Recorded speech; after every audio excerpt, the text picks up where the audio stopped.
안녕하세요. 오늘은 제가 생각하는 발리의 두 가지 타법에 대해서 알아볼까 하는데요. 발리를 배우실 때 로우 발리, 하이 발리, 미들 발리, 그리고 블록 발리, 스윙 발리 뭐 엄청 다양한 발리들이 있지만 이거를 하나하나 배우기 전에 이 두 가지 타법을 먼저 익히시고 그 단계로 넘어가시면 훨씬 더 좋으실 것 같아서 오늘 이 시간을 준비해 보았습니다.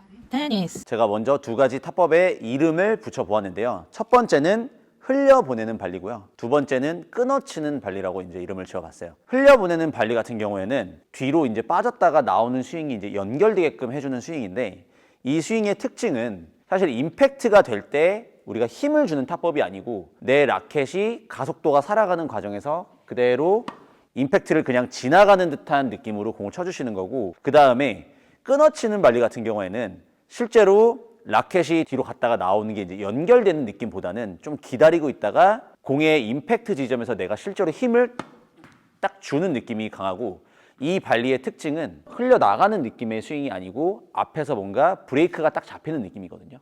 약간 이런 느낌의 발리죠. 보여드리면은 약간 흘려보내는 발리는 이런 식의 발리고 그 다음에 끊어치는 발리는 이런 느낌의 발리죠. 자, 먼저 이제 흘려보내는 발리에 대해서 조금 더 디테일하게 설명을 드려보면은 라켓을 뺐다가 이제 들어오는 게 이제 연결되는 스윙이라고 저는 생각을 하는데 이 연결시키는 방법은 두 가지가 있거든요. 첫 번째는 스윙 크기를 원래 하던 것보다 조금 크게 만들어주는 거예요. 그러면 빠지는 시간을 벌 수가 있죠. 그래서 조금 스윙이 빨리 되더라도 이 스윙을 뒤로 크게 뺐다가 이렇게 나오면서 연결을 시켜주는 거죠. 그다음 두 번째는 같은 크기로 빼더라도 원래보다 느리게 빼주는 거죠. 약간 이런 식으로. 원래 이거를 빨리 틀었다면은 연결시키기 위해서 살짝 일부러 느리게 만들어주는 거예요. 발리를 잘 하시는 분들을 보면은 끝에 스윙이 이렇게 올라가는 듯한 느낌을 줄 때가 있죠. 제가 한번 보여드리면 약간 이런 발리죠.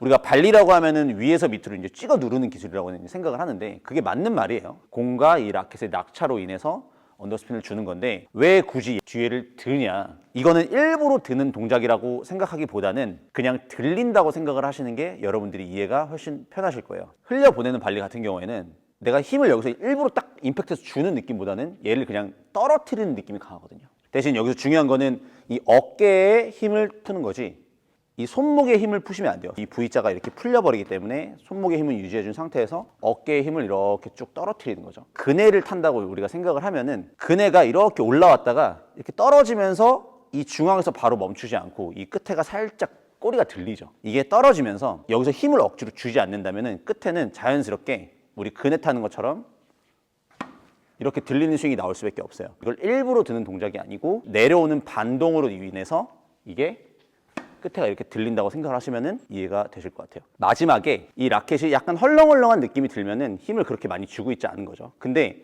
이걸 일부러 드시는 분들은 절대 라켓이 안 뺏기려고 하실 거예요. 그거를 이제 확인을 해보시고 만약에 이 흘려보내는 발리의 느낌이 잘 안 오시는 분들이 있을 거예요. 그러니까 힘이 선천적으로 잘 안 빠지시는 분들도 계시고 운동을 많이 안 해보신 분들은 힘이 빼는 게 어렵기 때문에 실제로 그네 타는 것처럼 이렇게 올라갔다 다시 뒤로 빠꾸를 한번 해보세요. 이런 식으로. 자, 흘려보내고 빠꾸를 이런 식으로 그대로 하는 거죠. 자, 그 다음에 이제 끊어치는 발리는 이 면을 만든 상태에서 그 다음에 임팩트를 들어가면서 이제 힘을 오히려 여기서 더 주는 거죠. 그리고 마지막에 이렇게 들리는 느낌이 아니고 그대로 탁 끊어주셔야 돼요. 실제로 여기서 이런 느낌으로. 자, 이렇게 되면은 마지막에 아까 제가 알려드렸던 흘려보내는 발리의 피니쉬와 다르게 이때 누가 라켓이 뺏어가면은 견고하게 내가 안 뺏기려고 악력을 많이 주고 있어야 돼요. 이런 식으로 백핸드 발리도 이런 식으로 가는 거죠. 악력을 점점 더 준다고 생각을 하시면 좋을 것 같아요. 테니스. 어떤 발리에서 어떻게 활용할 수 있냐 간단하게 설명을 드려보면은 우리 높은 발리를 하실 때 끊어치는 발리가 많을까요? 아니면은 약간 흘려보내는 발리가 많을까요? 공이 위에 있으면 자, 이런 느낌의 발리가 많을까요? 아니면 이런 식의 발리가 많을까요? 1번, 2번. 자, 딱 봐도 2번이죠. 높은 공을 칠 때는 이렇게 끊어치는 타법을 여러분들이 많이 가져가시면 훨씬 더 도움이 될 것 같아요. 이게 백핸드 발리도 오늘 제가 설명 안 드렸지만 똑같이 연습을 해주시면 됩니다. 이렇게 어깨 전체로 쭉 가서 베이스라인 바깥으로 쭉 나가는 그런 발리를 해주는 게 아니고 좀 더 정교하고 발리 발밑으로 내가 빠르게 떨어뜨릴 수 있는 이 짧은 발리를 해주는 거죠. 이런 식으로. 자, 그리고 미들 발리는 사실은 두 가지 느낌이 혼재하기 때문에 따로 설명을 드리지는 않고요. 로우 발리를 한번 설명을 드려볼게요. 로우 발리라고 하면 이제 네트보다 공이 낮다고 이제 생각을 하시면 되는데 제가 두 가지 느낌을 보여드릴게요. 자, 끊어치는 발리. 자, 이거랑 흘려보내는 발리. 자, 뭐가 맞는 것 같으세요? 흘려보내기가 맞죠? 사실 이 로우 발리를 하실 때 공 칠 때 이렇게 임팩트에서 힘을 주는 타법을 많이 가져가시는 분들은 로우 발리에서 실수가 엄청 많으세요. 공이 짧게 가는 경우도 있고 네트에 잘 걸리기도 하고요. 오늘 배웠던 흘려보내는 발리를 로우 발리나 슬라이스나 하프 발리 이런 종류의 발리들에서 흘려보내는 발리를 많이 활용을 해주시면 훨씬 더 길고 묵직한 공을 보낼 수가 있다고 생각을 하거든요. 그래서 오늘 했던 이 두 가지 타법을 여러분들이 꼭 익혀주시고 다음 시간 슬라이스 편에서 다시 뵙도록 하겠습니다.